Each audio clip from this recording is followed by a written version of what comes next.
The X Zone Radio Show with Rob McConnell is largely an opinion talk show. All opinions, comments, or statements of fact expressed by Rob McConnell's guests are strictly their own and are not to be construed as those of the X Zone Radio Show or endorsed in any manner by Rob McConnell, Relmar McConnell Media Company, the X Zone Broadcast Network, its affiliated networks, stations, employees, or advertisers.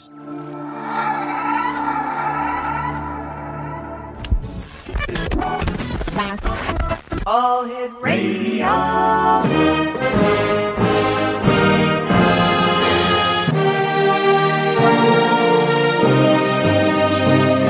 Welcome to the X Zone, a place where fact is fiction and fiction is reality.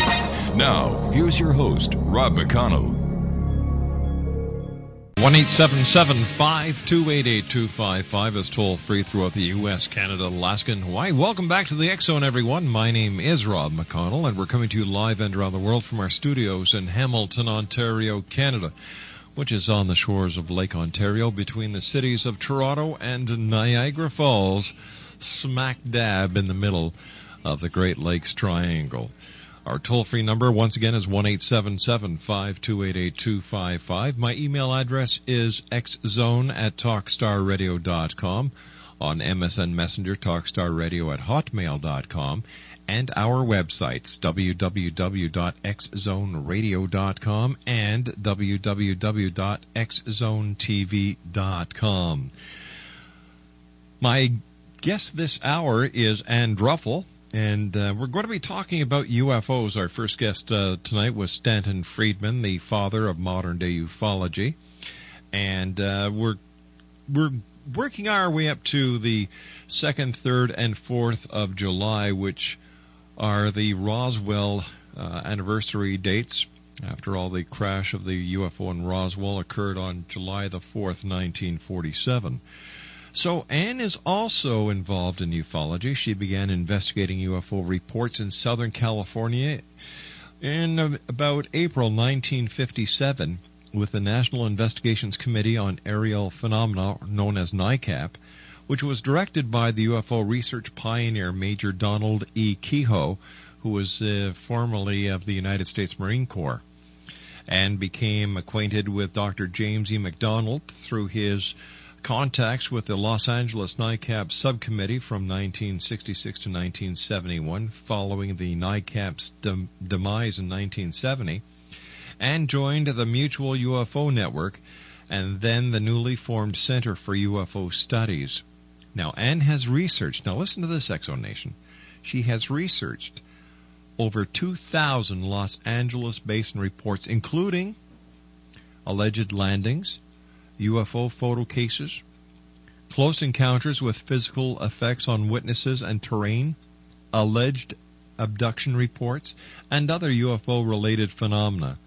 She is a prolific writer. She has contributed over 180 articles on various aspects of the UFO subject to numerous UFO journals and international publications. Frequently speaking on UFOs before civic and educational groups, Ann Druffel is noted for her lively slide presentations and Q&A sessions, and has presented many papers at UFO symposia, conferences, and gatherings. Since 1965, she has been a spokesperson on various aspects of UFOs for TV, radio, and press, as well as consultant, researcher, film writer on numerous UFO documentaries. She wrote the classic book, Tujunga Canyon Contacts, with parapsychologist D. Scott Rogo, and contributed to the other major literary works such as Ron's Story UFO Encyclopedia and Rongo's anthology UFO Abductions. Her most recent UFO-related book is How to Defend Yourself Against Alien Abductions, published by Three Rivers Press and Random House in August 1998. Her most recent book is Firestorm, Dr. James E. McDonald's Fight for UFO Science, which was published by Wildflower Press in July of 2003. When I come back from this 2-minute commercial break, Ann Druffel is going to be joining me, and we're going to be discussing how to properly investigate UFO reports. After all, she has researched over 2,000 Los Angeles Basin reports. This lady knows what she's talking about, Her credibility is one of expert, and she has an excellent reputation when it comes to the UFO community. Ann Druffel is my special guest. Her website is andruffel.com. We'll be back on the other side of this commercial break in 2 minutes as we continue right here.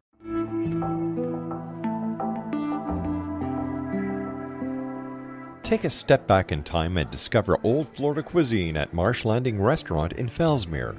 Enjoy delicacies such as frog legs, gator tail, catfish, and swamp cabbage, or enjoy the more traditional cuisine like hand-cut Angus steaks, ribs, and seafood. Join us for breakfast with a southern flair featuring sweet potato pancakes, biscuits, and gravy, and much more. Planning a party? Marsh Landing's private dining room can accommodate groups from 8 to 80 people. While you're visiting, enjoy the historic pictures, artifacts, and stories that line the walls. Marsh Landing is truly a unique experience. Marsh Landing Restaurant, 44 North Broadway in historic Fellsmere, or visit marshlandingrestaurant.com. Marsh Landing, Old Florida cuisine at its best.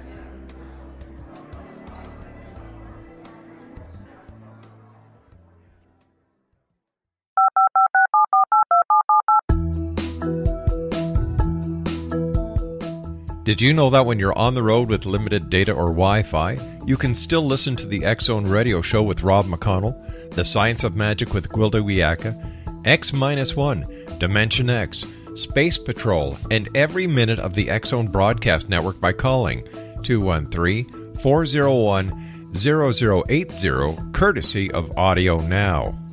No smartphone, app, or internet needed. It saves your data plan, and it's free if you have unlimited minutes. Call 213-401-0080 to listen on any phone, anytime, anywhere. Remember 213-401-0080 for the best of the paranormal, parapsychology, and sci-fi radio programming anywhere, 24/7, 365.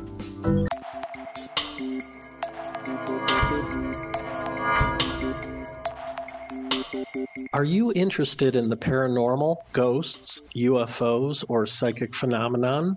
Join me, Tim Bartley, co-host of Talking to Spirits with Lightworkers Tim and Justina, coming mid-January 2017 to the XZBN. We will channel spirits live and talk to them, revealing all kinds of amazing information. Spiritual attachments will be found and removed on the show, and so much more.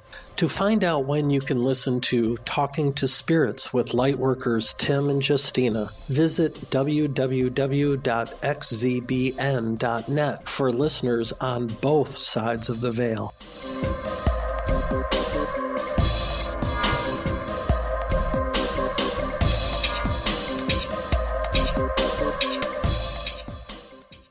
Welcome back, everyone. Ann Druffel is our very special guest. Her website is www.andruffel.com. And Ann, welcome back to the X-Zone. How are you, my dear, and how are things in beautiful California tonight? Oh, they're really nice and sunny. Beautiful. And you've investigated or researched over 2,000 UFO-related events in your career as a ufologist. How did you get involved in ufology? What was the event that christened you into this quest that you've been on for so many years? Well, I've described this several times, but it was something that I saw in 1945 when I was a schoolgirl from Long Beach, California. At the time, the World War II was still going on in Japan, and I was coming home in the bus, and I saw this thing in the northeast sky. I had been interested in astronomy since the age of 9, and I was very, very puzzled about it. This thing, it was a cohesive yellow-white light in broad daylight in the sky, 2 to 3 times the size of a daytime Venus, but cohesive and very, very bright and definite. And I watched this thing. I walked home. I watched it an hour and a half. Wow. Move slowly from the north-northeast to the north-northwest. I couldn't figure out what it was. It was very, very high. My mother saw it with me. She didn't know what it was. I couldn't take my eyes off of it. And then about an hour and a half after I had been watching the thing move very, very slowly, it gave out what I call parts of itself, which took varying paths away from the main object. And there were 15 or 20 of these tiny little things that sparkled in the sunshine, in the west. Mm-hmm. By that time, it was 4:30, 5 o'clock, around that time. And this was in late June or July of 1945, before the war ended. And when the thing gave off these little particles, I tried to get my mother back to see these things coming out of the main object with me, because it was so awesome and frightening. It was frightening to watch this thing. And my mother wouldn't come out. She was cooking dinner, more important. And so I couldn't go out again to watch the thing anymore, because it was just so frightening and so awesome. And then about 2 weeks later, the bomb was exploded over Hiroshima, and so years later, I figured that the thing I saw was at about the same time the first experimental atom bomb had been exploded, in New Mexico, in Frenchman's Flat. But we didn't know about that, you see. Right. But about the same time, and I developed this hypothesis that perhaps this thing was what you call a carrier craft with many little scout ships or surveillance, smaller ships, come to see what was happening on the Earth, because we had entered the atomic age. And during your research that you've done over the years, was there an increase in UFO activity at the time of the bombings in Japan of Hiroshima and Nagasaki? Well, you see, we didn't know anything about flying saucers. We didn't even know about the things that were being seen in the European theater or in the Japanese theater. What they called Foo Fighters. Foo Fighters, right, and other names they gave. They did not have the detail that later the UFOs took on, physical details of apparently a craft. Mm-hmm. Most of these were just lights that traveled around the military planes and things. So we didn't know anything about that. They kept that from the public, and the stuff about the Foo Fighters came out much later. So it might have been that this thing might have been a collection of what you call Foo Fighters, which had mm-hmm. come from the European theater, which had closed down because we had found peace there, and was moving, over and to where the atomic bomb had been exploded, that the public didn't know about. The first experimental public bomb, atomic bomb. Did you have any idea, the day that you watched this UFO when you were a little girl, that what you were watching was going to have such an impact on your life? No, I had no idea. When the information about the bombing of Hiroshima came out in the papers about 2 weeks later, mm-hmm. I tried to understand it. It was on the first page, and I couldn't understand all the technicality, that was involved in atomic bombs. But I'm sorry, I forgot to. No, I was just asking that. Here you are, a little girl. You're watching this object in the sky for over an hour. Your mother sees it. You said it frightened you. Yes. And I was just wondering. I had asked you if you thought at that time that what you were looking at would play such a part in your life. I had no idea at the time. But when we read about the explosion mm-hmm. Of the atom bomb over Hiroshima, the same kind of fright, fear, and yeah. awe struck me, you see, while reading about the atom bomb that I had felt while watching this thing in the sky. And I couldn't understand that, you see, they were both great mysteries. I didn't know if they were connected or not, of course.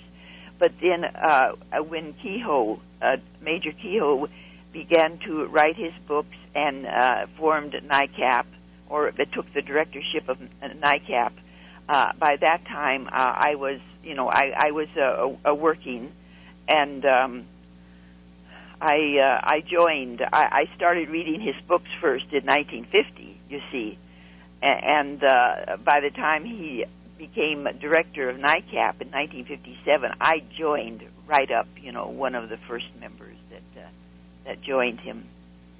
What kind of training did you get with NICAP when it came to investigating or researching UFO and UFO-related phenomenon? Well, you see, I didn't have any training directly from NICAP because they took technologically and scientifically oriented people as their investigators. I see. And by that time, I had become a professional social caseworker, and I had the skills. They were skills of interviewing, of objective value judging, of facts given to you, and also the art of writing accurate records. And so these three skills fit right in with the investigation of UFOs. They certainly do. Do you see a big difference between the way that UFOs are researched and investigated today compared to how they were when ufology was still young? Yes, I do. Of course, there are many excellent scientific and scientifically oriented investigators in the field.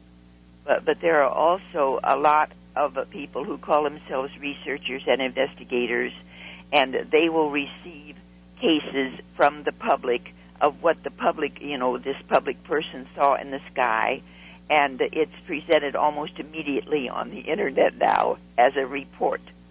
And a lot of these so-called reports are not investigated at all, you see, at least to any depth, so that they know that it's a truly unidentified object which you can call a UFO. NICAP in 1965, we formed a public reporting system and filter center called Skynet, you see. Yes. And there were up to 100 people around the Southern California area on a map, and we knew all where they lived and when they were available. And I was getting reports from the public, from the Griffith Observatory, and from one or two of the major police stations in the area, and from 2 or 3 of the major newspapers. All of these wonderful sources that were receiving reports from the public. The public didn't know where to call when they saw something. They'd say, "I see a UFO," So they were referred to me at Skynet. I was the project coordinator, and then I would figure out where this person was and call the Skynet member closest to where they were seeing the object, in the hopes that the Skynet member could go out and also see it and identify it. And this way we were able to identify about 80% of the reports that came into us as UFOs, because we had, a skilled person close by looking at the same thing and figuring out what it was. Now, when you say UFO, are you talking about extraterrestrial entity, or is it just something that was unidentified? Well, when I say UFO, my mind tells me unidentified flying object. But my own favorite hypothesis is that the physical craft, the unidentifiable physical craft that fly through our atmosphere and chase our military planes and sometimes land and come very close to witnesses, that they are very possibly extraterrestrial in nature. Do you think that these ETs pose a threat to this planet? I have never felt from any of the 2,000 and more reports that I've investigated that there was any threat, no. Ann Druffel is our special guest. Ann, please stand by. Great having you on the show again. Thanks. Ann Druffel's website is www.anndruffel.com. That's ANNDRUFFEL.com. And Ann and I will be back on the other side of this news break as the X Zone continues on Talkstar. In the final hour of tonight's show, yes, it is Tuesday night, and yes, that does mean X-1. We are going back to 1957, episode number 83, entitled The Moon is Green. That's in the next hour here on the X Zone, live and around the world on the Talkstar Radio Network from our studios in Hamilton, Ontario, Canada. This is the X Zone Broadcast Network, broadcasting worldwide on broadcast affiliates and satellite program providers, including CNN Broadcast Network, Sirius Satellite Network, Star Media, Good News Radio Network, Angel Broadcast Network, Wiki Broadcast Network, and WPBN TV. For more information on the X Zone Broadcast Network, visit us at www.xzbn.net.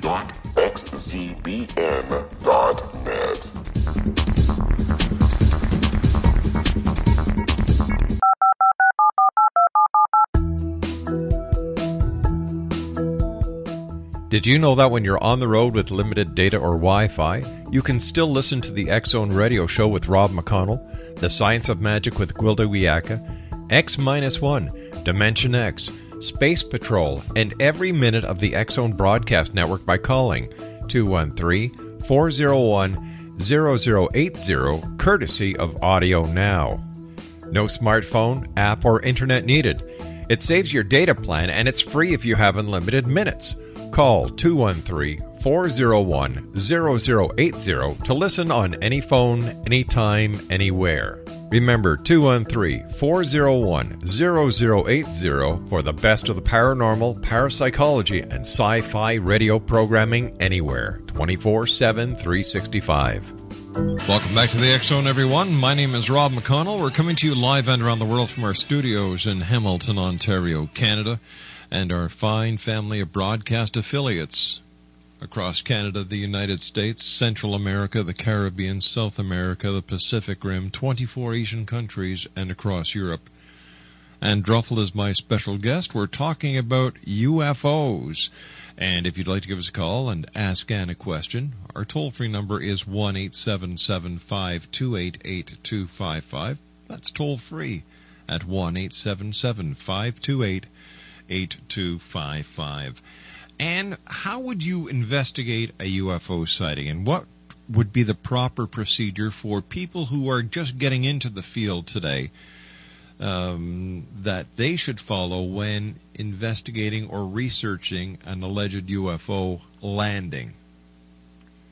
Well, first of all, I believe that an investigator or a researcher has to be scientifically oriented. Mm-hmm. In other words, some type of technical, some sort of technical or interviewing ability that is beyond just a plain talking to people. The ability to judge what a person is saying as to whether or not it might be acceptable. It's a kind you need to have a personality that is friendly and kind and appears accepting of what they are saying. There can't be any confrontation with them, of course. Mm-hmm. Everybody would know that. But most important is the scientifically objective attitude that an investigator must have. They can't believe in their head, that UFOs exist, and everyone who sees something strange in the sky is seeing a UFO. You have to be aware of all of the dozens and dozens of things that have been mistaken in the past and are still being mistaken now as UFOs, because they are not known to the person who is seeing the thing and not recognizing what it is. So, and this could include some very strange cloud formations. It could include anything from a weather balloon to an experimental type of craft. Exactly. Yeah.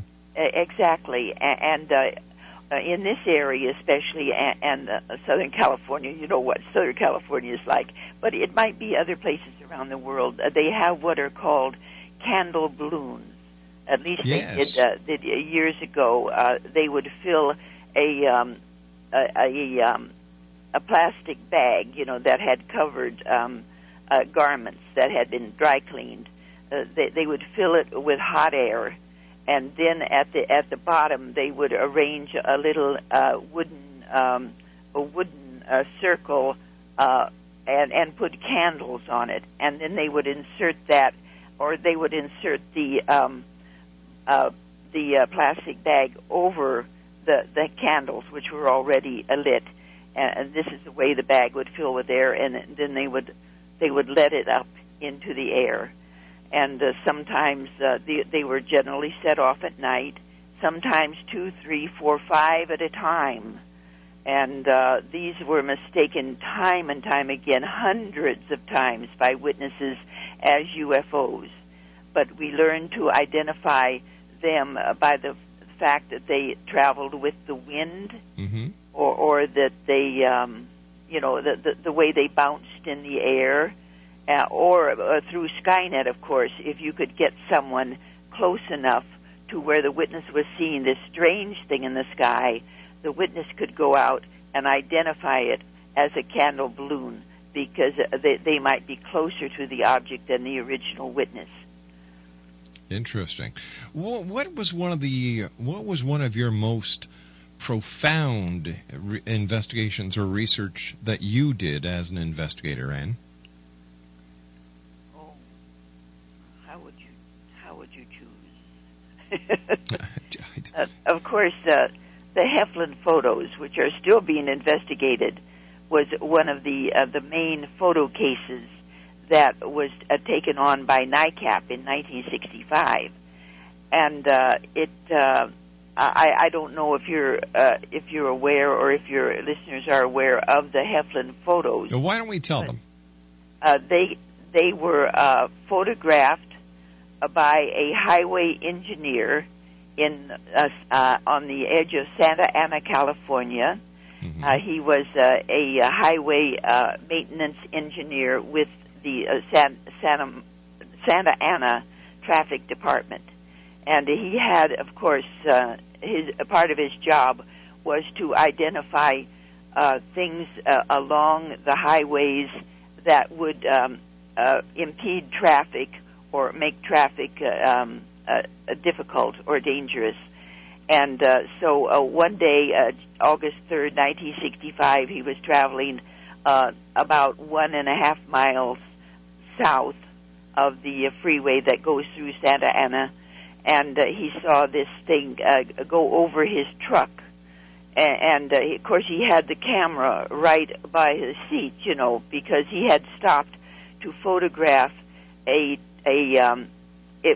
was a sign, a highway sign, which was being obscured by vegetation, so that the people traveling on this road could not read what the sign said. It was a warning about, a slow down or something like that. So he stopped to photograph that so that he could report it to his office. Mm-hmm. And at the same time he stopped, a thing flew over from the south over his truck, and he was amazed because it was an unidentified physical aircraft. It was a sort of an unidentifiable physical aircraft of some kind. And so he snatched up the camera and took a picture, mm-hmm. and then it moved farther along. Oh yes, then it turned on its side, and he could see on the bottom that there was a ring of light going around the bottom, and he took a picture of that, and then it straightened again and went off and further into the distance, and he took a picture of that. And by that time, the third picture we later discovered showed smoke coming out of the craft, you see, and then the thing disappeared into the distance. Now, smoke coming out of a but it left behind a ring of bluish black smoke in the sky, which was very strange because it was cohesive. It did not, dissipate with the winds that were blowing. And so he went and took a fourth picture. He traveled up a mile in his truck, got out of the car, and took a picture of the smoke ring in the sky.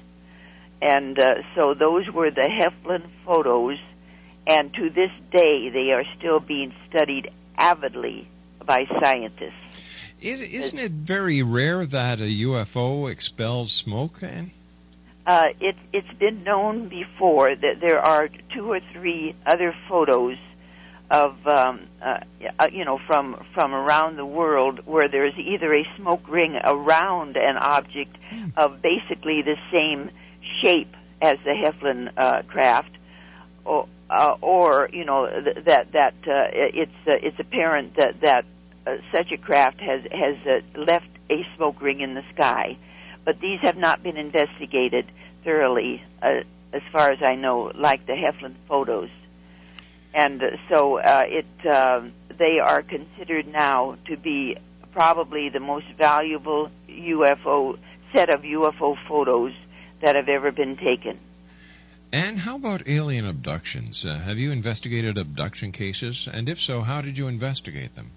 Well, in 1973, the UFO field suddenly seemed to just flip and change. Mm-hmm. And instead of the objects being seen in the sky or photographed in the sky, we were getting numerous reports from basically rational and witnesses that, rational, productive, honest witnesses, that they were being taken out of their beds at night and into what they perceived to be the interior of a UFO. And sometimes, they would see a light shining through their window, but there was never the physical craft that they saw themselves going toward. At least those cases are very, very rare. It was mostly just that suddenly they found themselves aboard what they perceived to be the interior of a UFO, with these strange little creatures harassing them and then examining them, and the cases just proliferated to such a degree that we were overwhelmed here with the so-called abduction cases instead of the regular cases that we were used to since 1957. Do you have a hypothesis on why this happened? At first, I accepted the abduction reports as possibly UFO entities coming from physical craft and taking witnesses aboard to harass and, sexually harass them. I accepted it because that was a general feeling in the field, because of the rationality and honesty of most of the witnesses, you see. Right. But then there was we began to wonder why the great majority of these cases, about 99 and 99%, 9% of the cases in this area, were the person suddenly awoke in their bed, found the creatures standing near them, and then zip, they were up into a so-called craft. We wondered why it would have to happen like that. And then the hypothesis that these things occurred in an altered state of consciousness emerged in the field, which to me sounded very, very good, very scientifically oriented. That these events took place in an altered state of consciousness, because it was the witnesses themselves felt that they were fully awake, but there was never any physical proof of the object being physical. There was just the story, you see, and the fact that the person awoke up from a state, from a sleeping state, into another state that they perceive to be a true waking consciousness, but which could well be what we call an altered state of consciousness. Now, would this be sleep paralysis? No, it would be different from sleep paralysis. The particular altered state of consciousness, to my knowledge, has not yet been identified, but it's very close to the state of consciousness into which shamans, in indigenous peoples, enter when they want to go into a spiritual dimension. And a lot of these shamans, they are caught in between the space-time continuum we live in and the spiritual dimension they're headed into a state of consciousness called the realm of the trickster, you see. And this is where information that they later find out is faulty is given to them. But some of them, think that it's from the spiritual dimension instead of from a state of consciousness in which faulty information is being given to them. I hope I'm making sense. Yes, you did. Yes, you did. So basically, they're going into having a spiritual encounter rather than an alien abduction encounter.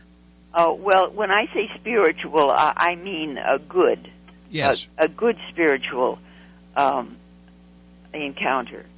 But the realm of the trickster, so to speak, or this state of consciousness in which faulty information can be given by a phenomenon that the Irish call them a fairy folk. Yes. The Muslims call them jinns. They're called by different names in every culture, major and minor, in the entire world, down through the millennia. So these encounters with strange interdimensional creatures, giving faulty information and harassment, generally sexual harassment. And we've got to take a break. We'll be back on the other side with Ann Druffel. www.anndruffel.com.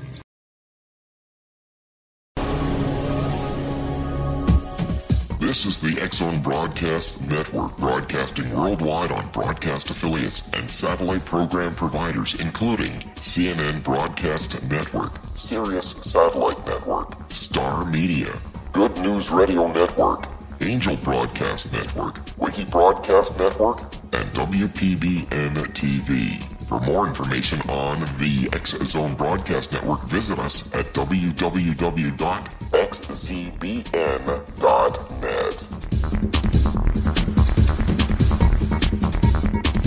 19 Sergeant Central. 19 Sergeant check. Officers on the scene. Hi, I'm Larry Lawson, host of Paranormal Stakeout. With over 36 years in law enforcement, I have learned a few things. The most important is the proper gathering and preservation of evidence is vital to putting the bad guy behind bars. It's no different in the world of paranormal investigation. Whether it's the search for the afterlife, cryptozoology, UFOs, and extraterrestrials, how we gather the evidence, preserve that evidence, and present it to a jury of our peers will make the ultimate difference in proving the existence of worlds and entities that are beyond our imagination.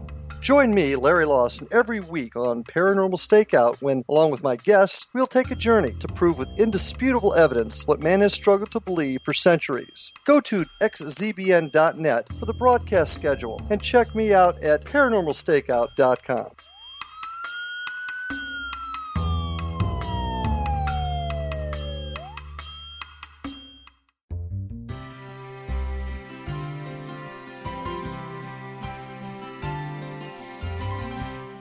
True healing must address 4 levels: physical, emotional, mental, and spiritual, for us to live joyful and productive lives.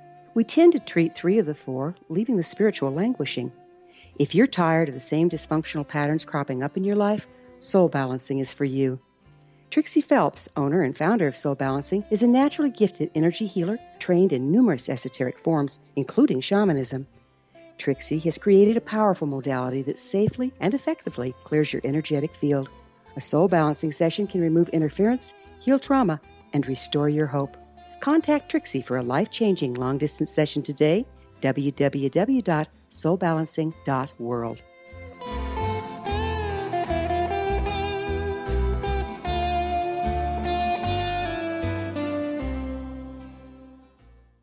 Ann Druffel's our very special guest this hour, www.anndruffel.com. And how many different alien visitors are we getting on this planet? Any idea? Well, you see, to me, the physical UFOs that are seen in the sky and chased by jet planes, these might contain entities from extraterrestrial sources. But we, as far as I know, we don't know anything about them, except to my mind, they are not friendly, they are not unfriendly. They are simply surveying our Earth to see what we're going to do with it, whether we're going to blow it up or anything like that.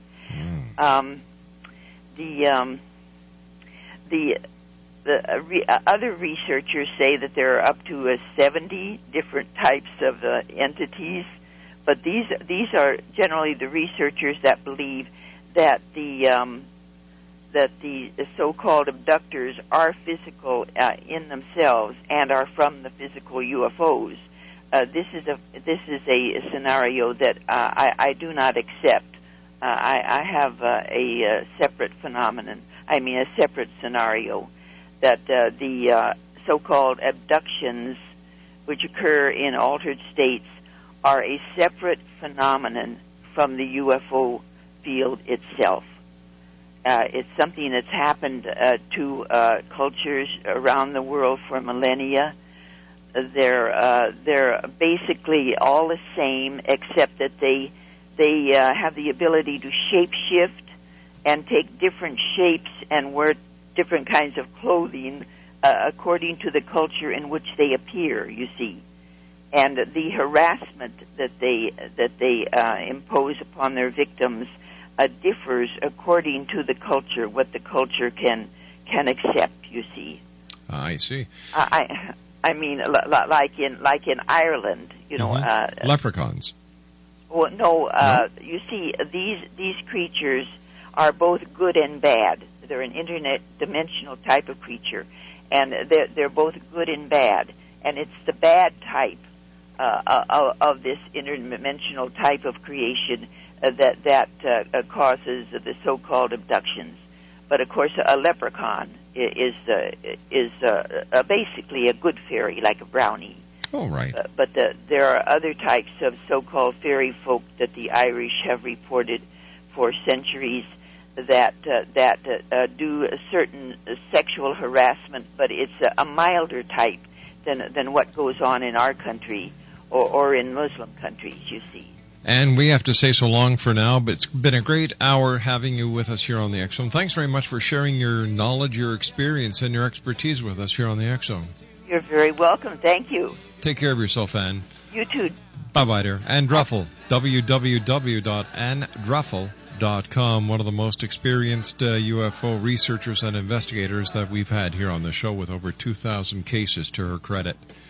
I'll be back on the other side of this commercial break and the news at 6.5 minutes past with X-1. The Moon is Green from 1957.